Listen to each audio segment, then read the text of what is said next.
Waktu itu meningkat sekali, meningkat. Nah, makanya dikemanakan disalurkan ini hormon-hormon testosteron yang ada pada si Sujangnya ini. Assalamualaikum, cucu-cucuku tercinta. Selamat berjumpa kembali dengan kakek-kakek milenial milenial. Milenial. Oh iya, maaf cucu-cucuku.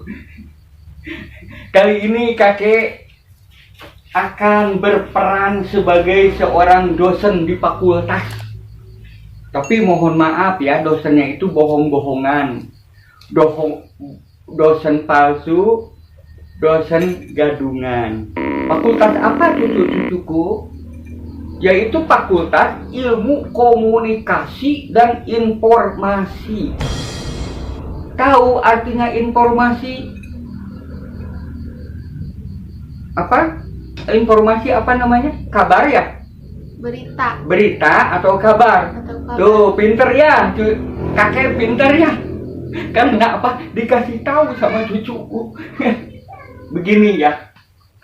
Apa yang akan diceritakan oleh kakek ini omat pisan. Hati-hati jangan ditiru oleh cucu-cucuku tercinta. Dikarenakan apa? Dikarenakan itu akan mengakibatkan depresi, akan mengakibatkan rusaknya otak. Ya, nah itulah. Bila mana ditiru, aduh kayak gagaro atil, atil, aduh ampun, ayah penyakit kulitan, atil, gatal. Begini cucu-cucu. Kebiasaan kan kalau dosen itu berpenampilannya ganteng, berwibawa ya, pakai kacamata juga yang mahal-mahal. Kakek belum beli kacamatanya, ada sehari-hari juga tidak biasa pakai kacamata kakek mah. Alhamdulillah mata kakek ini masih sehat, tidak perlu pakai kacamata. Tapi tidak apa-apa untuk lebih pikasabelen ya, untuk lebih menjengkelkan, mengesalkan, kakek tidak apa-apa memakai kacamata. Tapi kacamatanya cucu-cucu ini terbuat dari kulit jengkol. Ini daging jengkolnya nih. Percaya enggak? Bapak Juher percaya enggak? Pak Juher, Pak Nana, Insinyur Nana percaya enggak sama aku? Nih jengkolnya, dagingnya nih. Nah ini kulitnya nih. Biar apa? Biar lebih ganteng nih kakek ini. Woi, lihat nih penampilan kakek jadi dosen sekarang. Cucu-cucuku yang tercinta. Siga yo wae. Siga kampanye nu kamari wae. Tapi nggak apa-apa lah ya. Cucu-cucuku yang tercinta. Begini. Ini informasi, berita atau kabar. Berita ini, wah, sekitar 40 tahunan yang lalu mungkin ada ya. Kurang lebih 40 tahun yang lalu. Itu pada sekitar tahun 1980-an atau 1979 ya.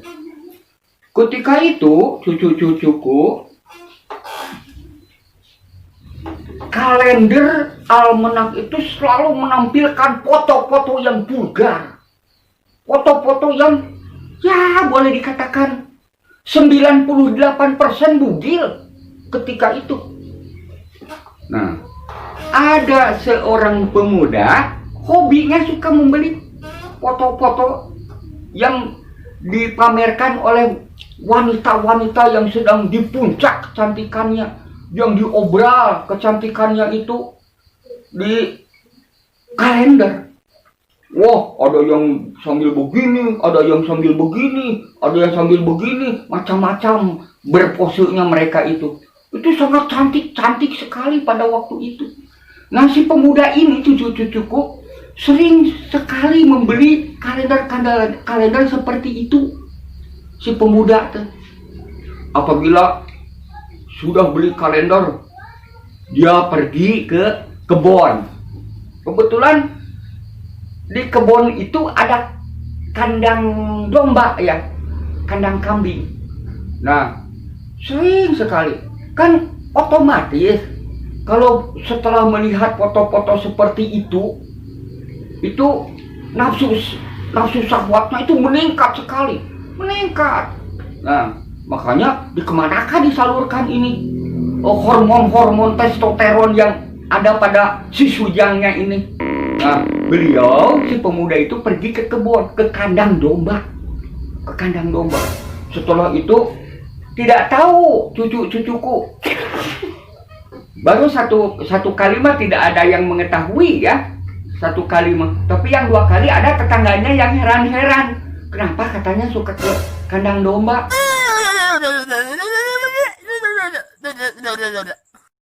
Nih lihat nih, ini domba-dombanya nih, domba. Ini betina semua nih. Nah, jadi diintip si pemuda itu sama tetangganya, pengen tahu katanya ya, pergi kemana dia itu. Ternyata ke kebun, ke kandang domba. Nah, setelah itu dia itu kan kandang dombanya itu, kandangnya itu bentuknya panggung seperti ini nih, seperti ini. Jadi si tetangganya itu mengintip di sini di bawah kolong, di kolong domba ini, di kolong kandang ini nih. Nih lihat nih tetangganya nih. Nah setelah itu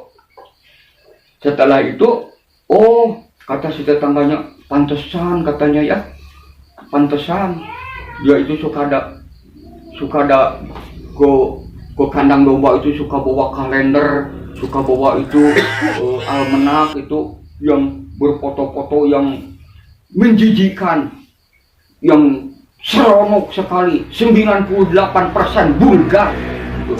Nah itulah cucu-cucuku tercinta. Masih ada waktu enggak? Masih ada waktu? Stop pula. Nah, ternyata begini katanya kelakuan ini, tetanggaku ini suka datang ke kandang domba, suka menyalurkan birahi suka menyalurkan nafsu syahwatnya ke domba-domba ini katanya ya.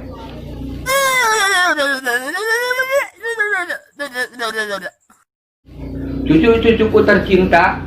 Nah setelah itu ya, beberapa mungkin 1 tahun kemudian ya, 1 tahun kemudian dia itu heboh nih di kandang domba ini. Kata pemiliknya melahirkan ketiga ekor domba betina ini rada aneh-aneh katanya ya.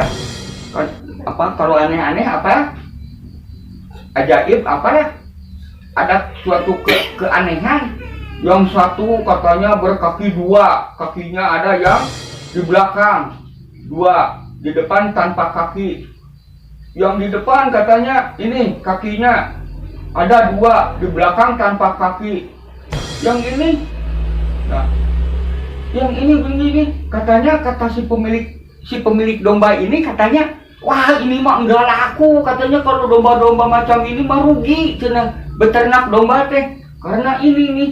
Nah si pemuda, si pelaku tadi datang ini ke kandang domba ini, ngobrol biasa dengan pemilik domba, dengan tetangganya yang mengintip di kolong domba ini. Dan setelah itu ya cucuku katanya tidak laku katanya domba-domba ini karena ada yang pincang, ada kelainan katanya. Wah rugi cina ini mah domba-domba teh melahirkan juga gitu ya. Nah setelah itu dikarenakan si pelakunya ini yang jadi aktor intelektualnya ini kepada domba-domba, langsung stres.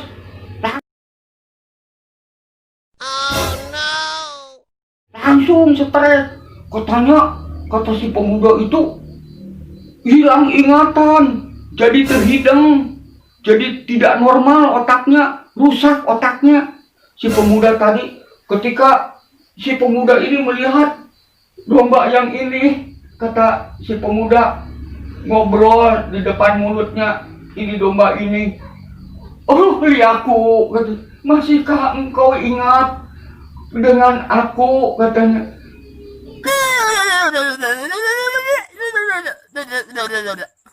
Ketika kita membuat kenangan-kenangan yang paling indah di dunia ini yang dibohong obrol itu katanya Lia, padahal domba ya Lia yang paling cantik ketika itu ya. Nah kemudian ini domba betina yang ini dia juga hai Pina, hai Pina. Ngopi. Nah, engkau semakin cantik aja, katanya ya kepada domba ini. Dilihatnya mungkin itu selebritis bintang film yang mengobral syahwat yang cantik sekali pada waktu itu. Cucu-cucuku dikiranya ini si Pina itu neng, maaf Bi, kalau kakek nyebut si itu mohon maaf ya, salah sedikit, betulkan aja lah. Oke. Oh ini Pina, hai Pina, hai. Engkau bagaimana nih? Ini benih-benih cinta yang kutanam di dalam rahimku ini sudah keluar ya, katanya.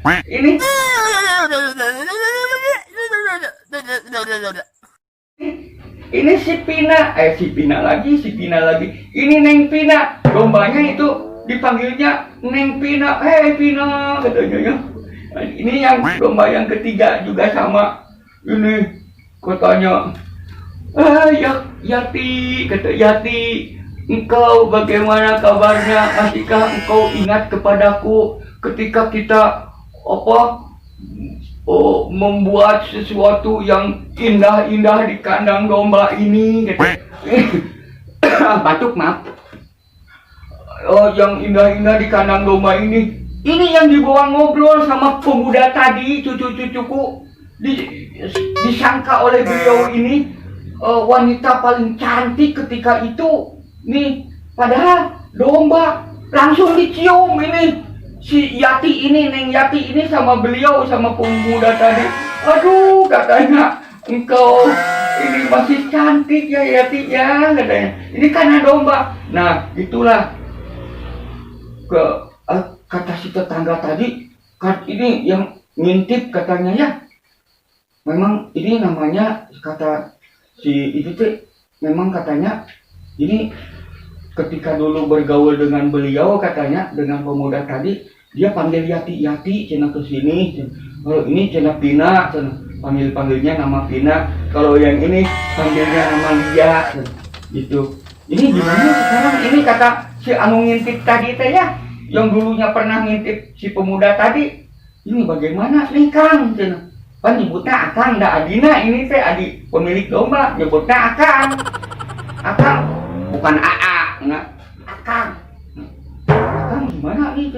Anak bilangin aja cina ke orang tuanya, disuruh itu aja dikarantinakan dulu cina ya, dikarantinakan kan diapakan ya? Di karantina apanya? Di karantina teh namanya apa?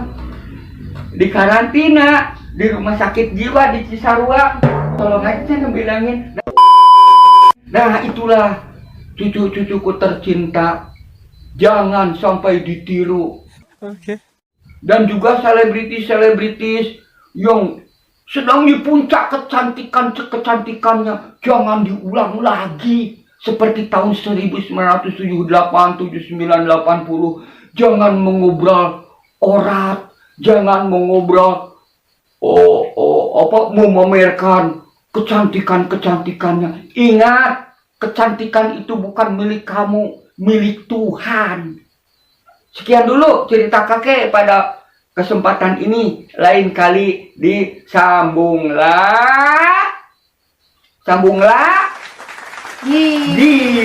Ditutup buat besok lagi, jangan dihabisin. Tutup.